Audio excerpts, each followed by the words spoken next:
विकास मेला 2025 उद्घाटन रे पड़िया खाँ खाँ जगतसिंहपुर जिलार नवकृष्ण चौधरी स्टाडियम परिसर में जिलास्तरीय विकास मेला 2025 उद्घाटित होईछि। अतिरिक्त जिलापाल ज्योतिशंकर राय सरकार एक वर्षर विकास यात्रा संपर्क में आलोकपात करथिले। किंतु स्टेज सामना चौकी गुड़िक खाली पड़ता बेले स्टल गुड़िक पूरा फांका रही पड़िया पाखापाखि 3000 अधिक चौकी पड़ा। मात्र 50 ରୁ 100 जन सेठी उपस्थित थे। जो मैंने उपस्थित थे सेमानकर पिला माने किए नृत्य परिवेषण करने आसी तो आउ किए गीत गाइबापी आउ माने थिले गणमाध्यम प्रतिनिधि। किंतु जो मानक उद्देश्य ए विकास मेलार आयोजन करा जायतिला सेमानकर देखा दर्शन नथिला। अन्यपटे विभिन्न स्टल व्यवसायी को ए संपर्क में पचरा जिबारु सेमानक कहिबा कथा लोके तो नाहांती व्यवसाय करिबु कोन।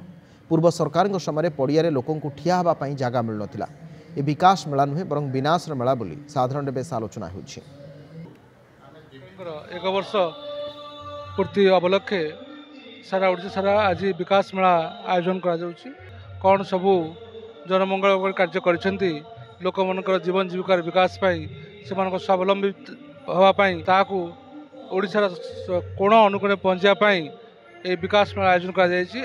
आमर श्री जगन्नाथ पीजी ग्रुप रु आचार आउ बड़ी पांपड़ नहीं आस लोक आज विशेष किसी कष्ट तो लगे बेपार जो आम एत कष्ट कर घर आसीचु कष्ट लगभग आम मिछ धर कहीकि घर आसू छुआ पिला छाड़ी आसचु कष्ट लगभग आम बेपार ना कष्ट लगे।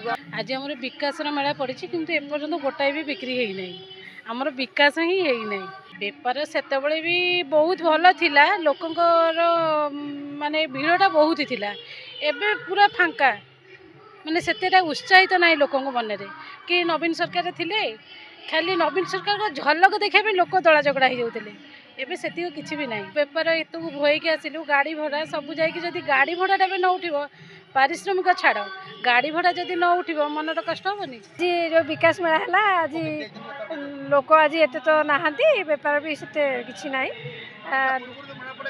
पूर्व मेला पड़े भल बेपार हुए आम भल बेपार भी करूँ बहुत लोक भी समागम हुए।